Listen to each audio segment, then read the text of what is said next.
and welcome to the Private Practice Show. I am so excited to be joined by Heather Anderson. Heather Anderson is an amazing speech pathologist. I got to know her in both the Start Your Private Practice program and the Grow Your Private Practice program.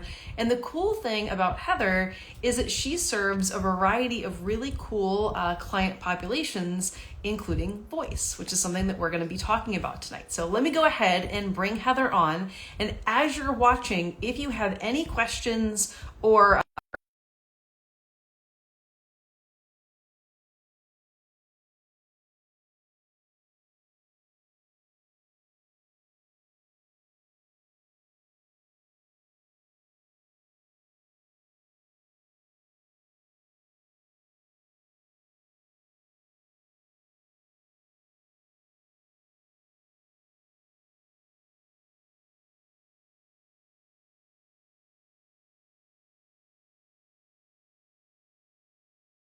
but it's not working. Let's see. Can everybody hear and see me? Just making sure that that's Heather, I'm hitting accept. There we go. Oh, we got it. How's it Hi, going? Jenna. Good. How are you? Fantastic. Thank you for coming on here tonight. Thank you for sharing your story. I think there's a lot of people who can't wait to hear more about your practice. Thank you. I'm very, very excited. I appreciate the opportunity. Awesome. Well, what I would love to do to start, just because, not everybody knows you yet, can you please share your name, your location, and the name of your private practice? Sure. My name is Heather Anderson. I operate out of Monroe, Michigan, and the practice name is Your Voice Speech Therapy. Which I love that name. And there's so many amazing private practitioners in Michigan. I don't know what it is about Michigan, but like the Michiganders love private practice. Have you noticed that? I will say yes. And in fact, several of the other classmates I graduated with opened up their own private practice. They're based out of Michigan and Northwest Ohio. Nice. And one of our professors said that out of our graduating class, seems to be the highest amount of clinicians that went about to open up their own private practice. So no way. What year did you graduate? 2016. Awesome. Okay, so here's why I like that. That was like not really all that long ago, right? That was what, like 8 years ago or something, right?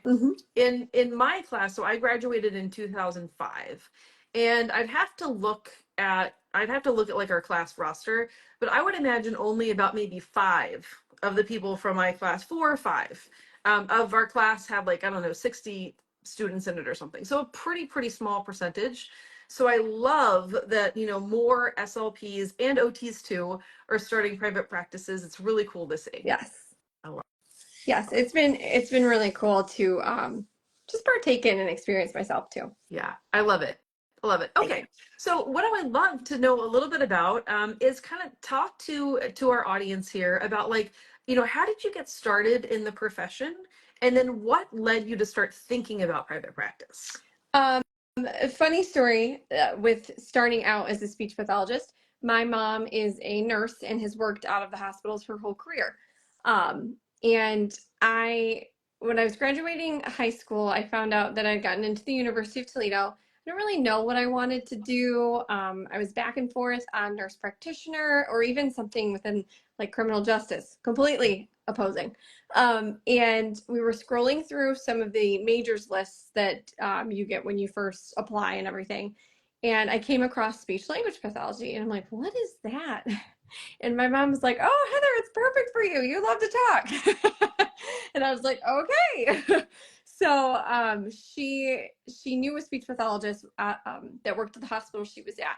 And she was able to connect me with her, and I was able to actually job shadow her in high school.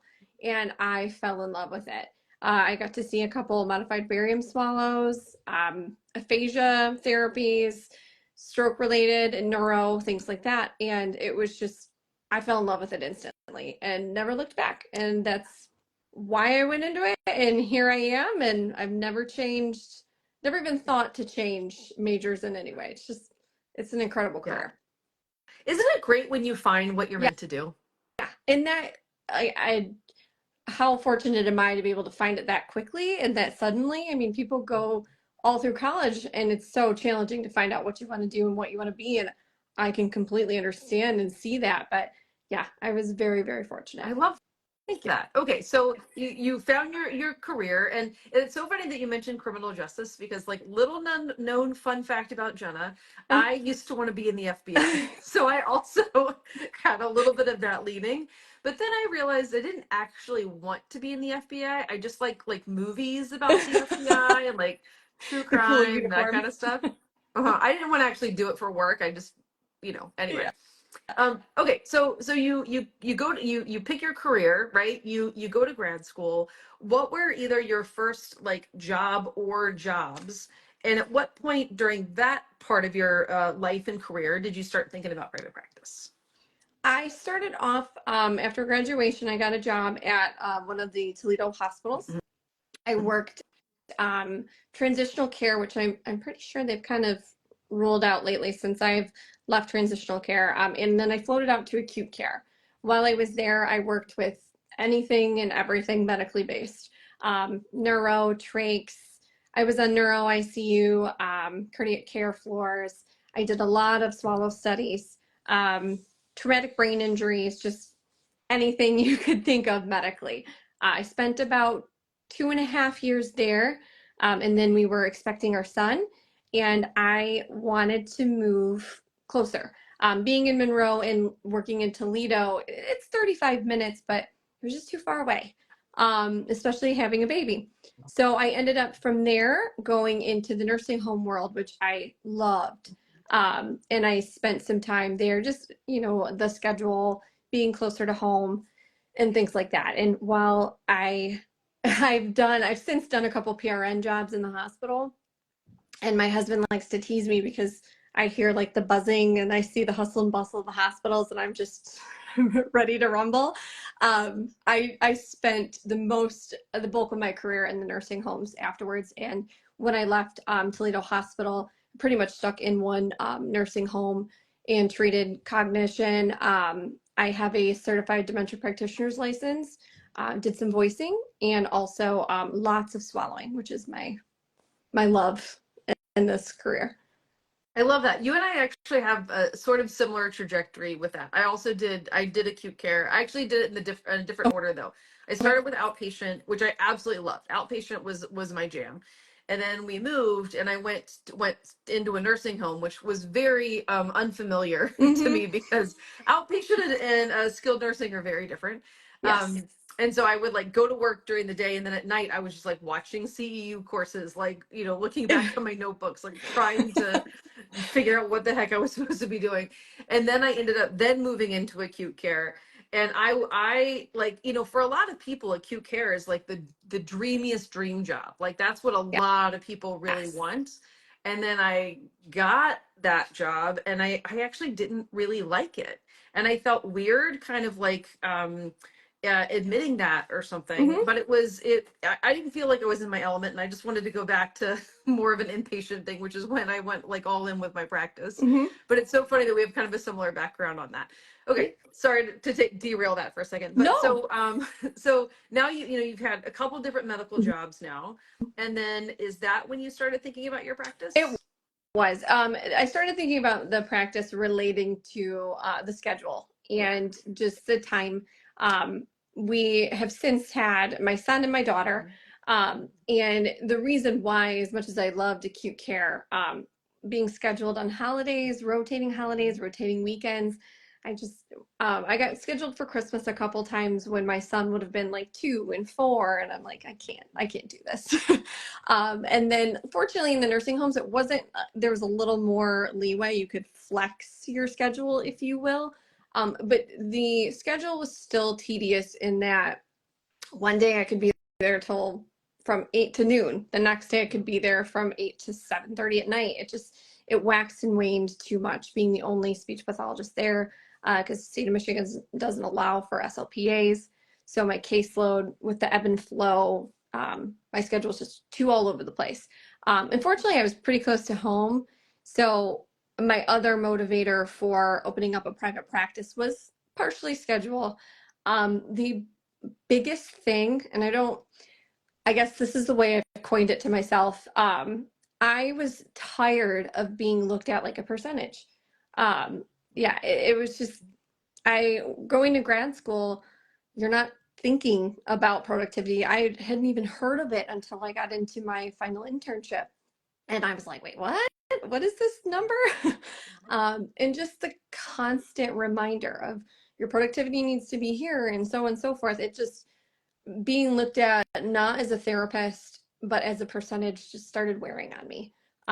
It was getting exhausting, and I took pride in the way that I made sure things were done for my clients and the caseload. I had a very certain way of doing things. I believe in the screening process. I believe in a thorough screening process. I can't believe, I still to this day should do a research article on it. I can't believe how many clients that I had found that hadn't had speech anywhere throughout their hospitalization that really needed it, especially on a cognitive standpoint.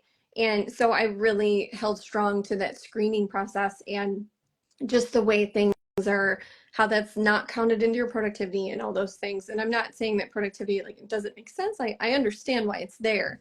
But it's just, I think it's just being held to a higher standard than the therapist is themselves. And that wore on me. And that was a lot to do with why I opened up a private practice, as well as the constant battle with insurance to allow for us to see some of these clients, especially in the nursing homes, in that you could get somebody that's, post CVA, maybe 4 weeks or so, they're NPO and they're on a pig tube and all these things. And so much of it relied on their policy and their plan and their insurance, and you have to advocate and show all this progress and certain ways you have to write. And granted, I became very good at what I needed to put into those reports, but it became exhausting too. And that was something that was bittersweet for me. I took pride in advocating for my clients because we should be, but it also became when I would, in essence, not lose those battles, but when insurance would kind of take over, it kind of broke my heart a couple too many times. Yeah. So those were my motivators for it. Okay. So I mean, obviously, like, the family connection is huge, right? Like, I think that when people discover this profession, or when they kind of hear about it, when they decide to go into it, I think a lot of us are told that there's just a lot of flexibility in the field. Oh yeah, go be a speech therapist. There's so much flexibility, right? Yes. And like, I think most people don't find that to be true, right? Like, in terms of like their schedules. And yes, there's like less flexibility in acute care. Like, that's a really tough spot if you're looking for flexibility. Yes. And then people say, oh, but the schools are great, you get the summers off. But most people don't really get the summers off because most people actually are working during the summer, right? And so, I think that, you have flexibility in the types of clients that you can see, but like the logistics of like the actual hours flexibility, especially when you have a family, is often not there for people. And people really want that. And I also really love what you're saying about, like, I mean, I guess I don't love what you're saying about, productivity requirements and whatnot, but I certainly experienced that myself, and that was also kind of foreign to me. I was kind of like, what do you mean I don't just like show up and help people? Right. Like, I just spent all of this time and money in grad school learning how to help people, and you're telling me that I actually don't get to decide how I help people? Like, what's that about? Right? And so, same thing as you, like, that's one of the reasons why I wanted to start my practice, because I'm like, well, I'm not okay with that. Like, I just learned how to do this, and I actually think I'm pretty good at it. Like, why won't they just let me help people? Right? Yes. Yeah. Okay. So did you start your private practice on the side of your job, or did you go all in and like quit your job and then start? I started it on the side. I was operating or working through the nursing home, and I actually started with Start Your Private Practice. And I started to just kind of do them both together simultaneously. I and luckily I had a wonderful team. Needless to say, when I did jump ship, for lack of a better word, it wasn't an easy leave. I had a phenomenal team, and my therapy program manager, I was her interim and her backup when need be. And she was really, really awesome about saying, like, hey, Heather, I know you're going to go see some clients on the side. It's fine.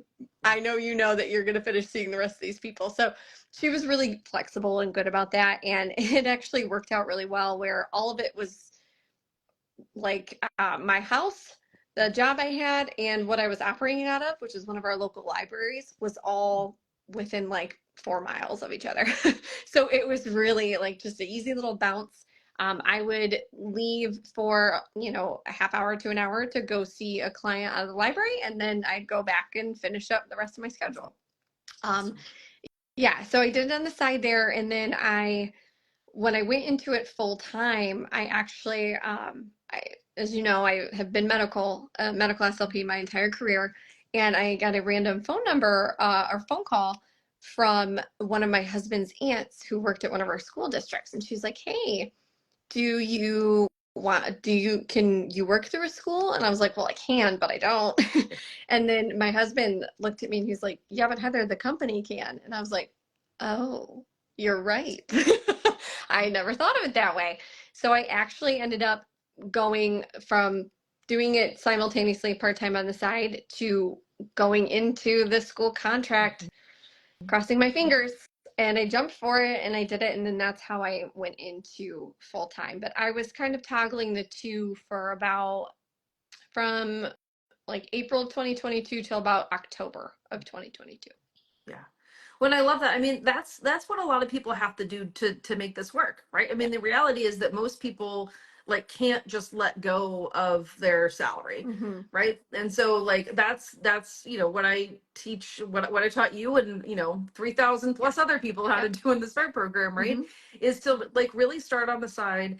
And like that's so awesome, that your employer was like super flexible with you like that, and like knew what you were doing and supported Mm-hmm. you, right? I think that that's like totally It awesome. was. And I love to hearing about like your husband also being a really good supporter Yeah. and also helping you be like, hey, have you thought about this?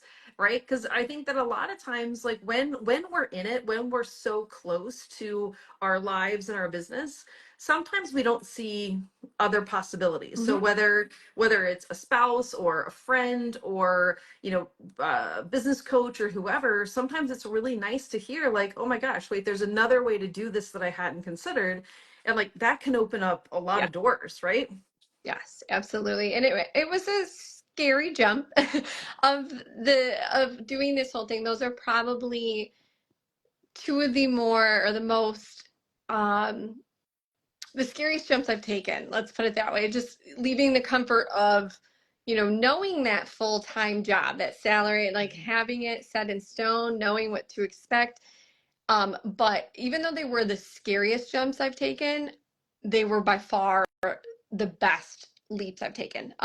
They took everything and changed it. I don't know how to term it best, but it was like going at 30 miles an hour all the way to 75 with the company. And it was just, I don't know, as scary as it was, I could not imagine not doing it.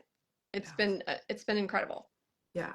Well, what has it led to, right? So for people who might be listening to this who are like, oh my Yeah. gosh, like that does sound really scary, but Heather's telling me that it's worth it and it worked out. Like what could you share with people that is like, this is how I know that it was worth it to do that? I would say the biggest thing that helped me realize that I knew that it was worth it were the connections I made with people. The networking I was able to do with people. And it was a scary jump in that I explained this to a lot of the teachers that I later worked with that year, that it's like taking taking a neurologist and putting them in a pediatrician's office. It's just, you'll have to bear with me because there's a lot that I remember and I know peds. I did it in grad school, but it's like I got to get back on the bicycle. And I had to get back in the swing of it, and just those connections with those teachers, and their advocacy for their students and their kiddos, and how there's such a want and a need for speech therapy in this area when it comes to peds. Our schools, unfortunately, are really struggling right now to find and keep speech pathologists. And being able to connect with them, sit down with them, and just, again, their connections with the families and the like the principals, the superintendents, the ISD, all of that was very eye-opening in a good way, and it was very beneficial for the company in that I was able to get the name out and get the word out. But it was also, as owner and operator in this area, to just stand on one foot medically. It's just not the kind of area for this. So that was another big eye-opening thing for me, and something that changed the trajectory of the company itself. I had to kind of realize that as much as I would love nothing more than to have a dysphagia or a voicing based private practice, the proxemics of it just wasn't going to work. So I had to kind of sit back and think to myself, okay, I kind of do need peds as a good solid foundation, because there's such a need out here. And of course I want to help these kiddos as much as I can. So diving into that world where, I mean, I saw kids all day long. I was in cahoots with the teachers every day, all day, making those connections with them. That changed the game for the company significantly. And just marketing as a whole, getting the name out there as much as I could, sharing it with people. That was probably, and that's the part where I think the biggest piece of advice to give there that I've learned is that you just keep going. Yeah. Totally. Sorry, I'm just letting my dog out of my office here. You're okay. Well, and the reality is that businesses do have to pivot sometimes. Yeah. Like I will definitely say that there are people who have done, like, who have started the START program, who wanted to do a specific population, and maybe it was adults, or maybe it was, I don't know, sensory based kids, or we've had people who've done really specific things, like they wanted to do like just R, right? And so, and sometimes that is sustainable just as is. And sometimes it's just like not, at least in that point in time. It doesn't mean not ever, Right. but it means that you do, when you're starting your business, and I don't want this to come off the wrong way to anybody, but you do have to follow the money. Right? You have to follow what is the demand and what are people looking for. And sure, I'm sure that there were people in your area that were probably looking, for swallowing and voice and that kind of thing. But if it's a smaller percentage than you need to see to be profitable in your practice and bring money into your practice, then you might need to do something else, either like totally shift gears, or at least temporarily shift gears, build up that part of your caseload, and then maybe hire somebody else to keep going with the peds, and then maybe you can go back to the adults. Yep, and that is exactly what I'm doing. Yep, and I couldn't agree with you more. I think you kind of said it perfectly, and that was the realization that I had to come to. And it was more about, I had to sit down with myself and say, okay, Heather, do you want a private practice, or do you want a very specific, honed in? Not to say that you couldn't, because I mean there are places in certain areas what I absolutely could see, having a dysphagia based clinic and things like that, but this just, in the city of Monroe, it's just not where you would think that it just would have taken a lot longer, and it would be a lot harder to get that going. So my ideal is kind of exactly what you said. I'm starting the private practice, I'm doing the peds, and when I say that, I love kids and I love working with them, but it's just not where my experience in my wheelhouse, if you will, is. So ideally what I'm planning to do is, like you said, build that foundation. I've got the kiddos that I'm seeing right now. I have another therapist that I'm working with she's a pediatric SLP. She's kind of been working with and picking up that caseload, and I'm kind of slowly shedding it over to her while I take the adult one. And I'm jumping ahead here a little bit on some of what we're going to talk about, but it's giving me the opportunity then to have a now voicing lab and a dysphagia lab. So it comes, to those watching that, you really want that certain center. I'm not saying you can't do it, go for it, but being able to kind of sit back and evaluate it and say, if you need to go peds or go a certain way for a minute, it's okay. Just kind of push through, do it, and then you can get to your final picture. And that's kind of what has come to fruition for myself. Yeah. I love that advice. And I also really appreciate that honesty too, right? Just of saying, like, I tried to do something and it didn't work out exactly as I had planned. But I really like also that you said that you sat down with yourself, right? You kind of had, a sit down, or, some people call it a come to Jesus, or whatever you want to say, like with yourself, and say, like, what is it actually that I want, and how can I be of best use to my community? Because I think that's the other thing is like people, SLPs and ODs are wonderful people. Oh, Like yes. we truly, we're great people. Like Mhm.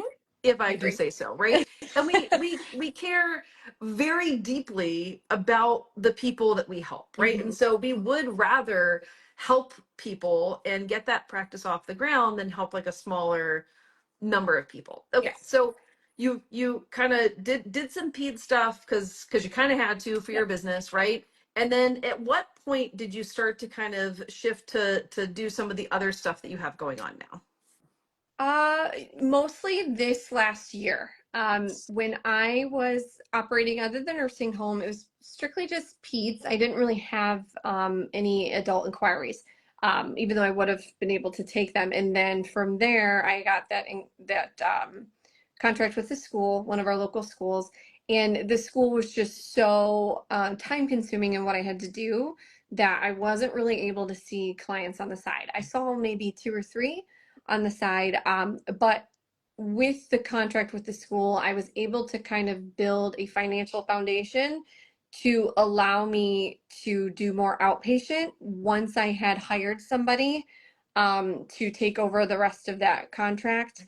And then I was able to go outpatient and kind of go from there. And then once I was able to solely focus on outpatient, I was able to reach out to the adult um, world, if you will, in speech therapy a lot more easily. I was able to have more time. I sat down and created these brochures. I was able to get LSVT loud certified.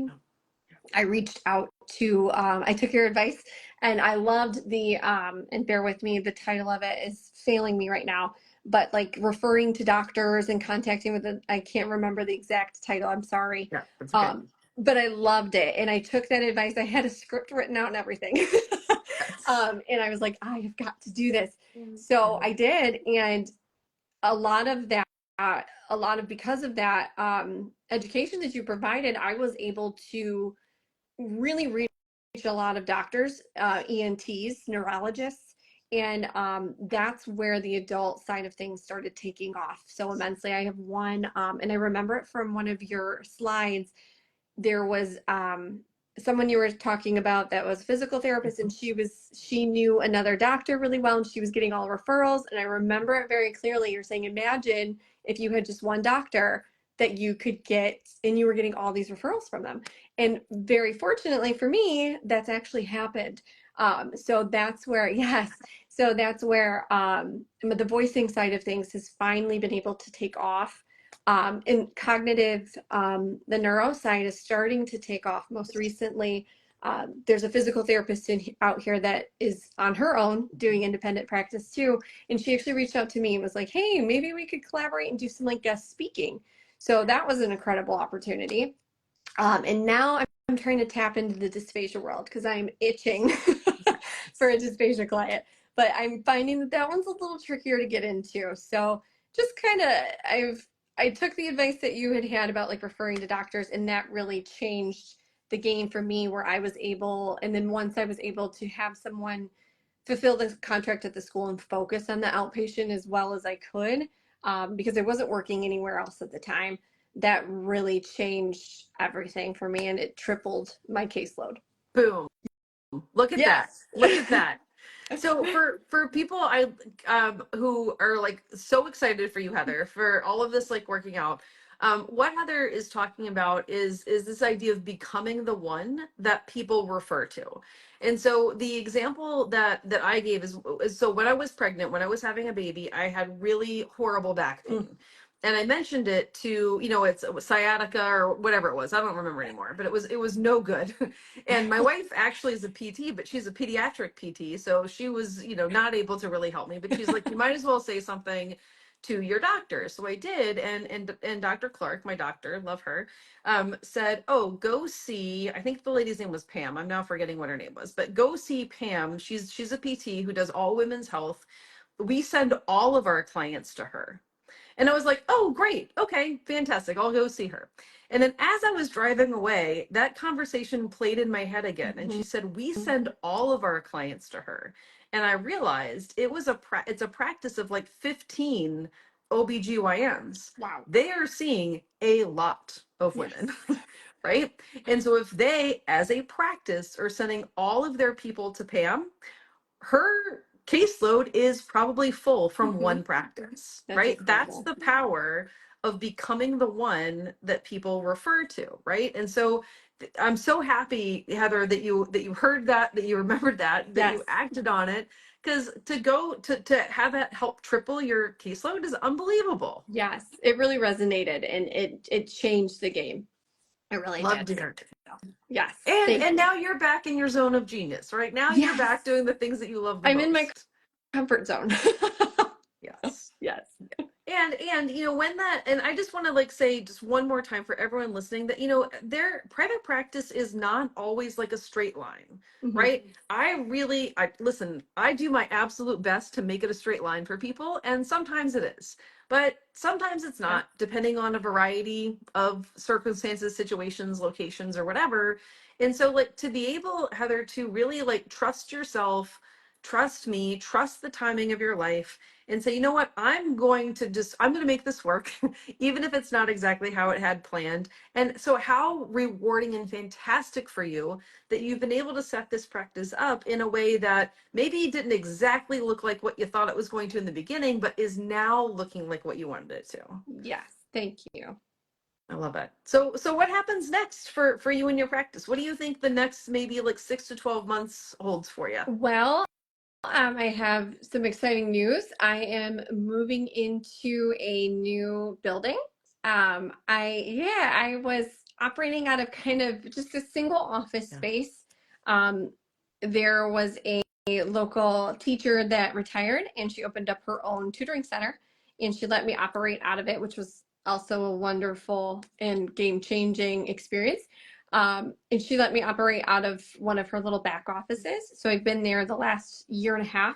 But since so much has changed outpatient wise and the caseload has grown so much, which I'm so thankful for, it's getting to the point where it's very challenging for myself and another speech pathologist, and I also have a student right now, to operate out of. We're bumping into each other too much. So, so I was able to find an office that was, I believe it's a previous pediatry clinic. It has 6 therapy, like independent therapy rooms, a conference room, a large storage room, which is huge. And I am hoping to actually be in there by the end of the month. And within the next 6 to 12 months, I'm hoping to get everything nice and settled there, get moved in, and just continue growing. That's all I can hope for. My husband is actually going to be joining our team. Yeah, he's very excited about that. I am not a businesswoman.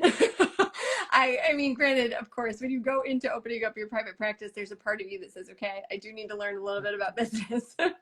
But he's done it for the last 17 years, so he knows far more than I do. And accounting was never my thing.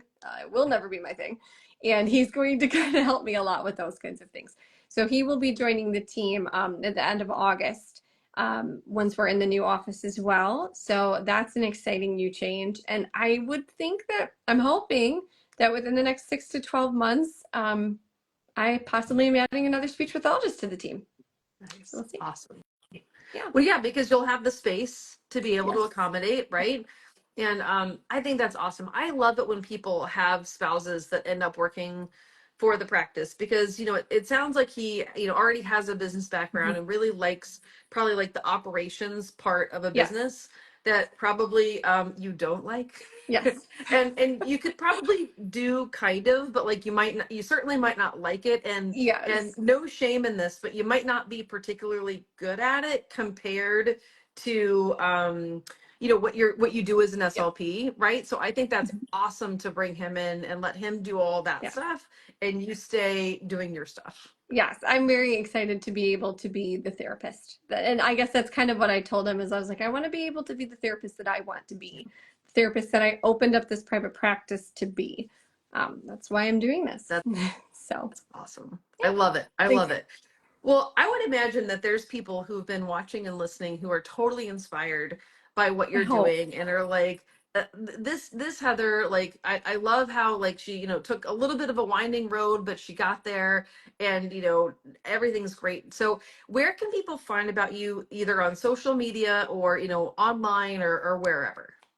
We do have a Facebook page. I do have a website, yourvoicest.com. I have a new Instagram, Your Voice ST as well. I was going to use that today, but it's brand new, so you got to bear with me on that one.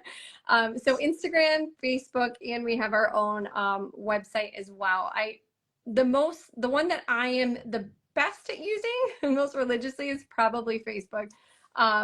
But part of what my husband's gonna help me out with is making sure I'm staying up on some of the social media related things too. I have a tendency to, get into those therapy sessions, and then that kind of escapes my mind sometimes. So he's gonna be helping me with that, but there are, those are the easiest. Being Facebook really is the easiest one, to kind of get in contact, get in touch, and just see what we're doing. I love it. I love it. Well, like I'm wishing you all of the Thank best. And you. I'm just so thankful for you coming on, for sharing your story.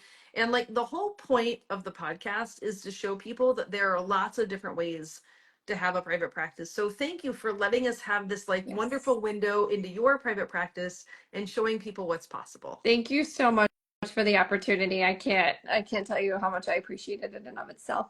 And thank you for everything you've taught me along the way. It's been, I really don't know that I would be where I'm at right now had I not taken your Start Your Private Practice course. And I genuinely mean that. Well, thank you so much. I really appreciate that. Just like you love dysphagia, right? And like you love these like, listen, I love aphasia. I love cognition, but now I love private practice. Like I love business. This is what I love the most now. And so thank you for, again, for trusting me, and for, being part of this, independent clinician world, because I'm so excited to see what you've done with it. Right. So thank you. Yes, absolutely. All right. Well, thank you again for being on the show. Thank you, listeners and viewers, for being here. And we'll see everybody next week for another interview. All right. Have a great night. Now. Bye.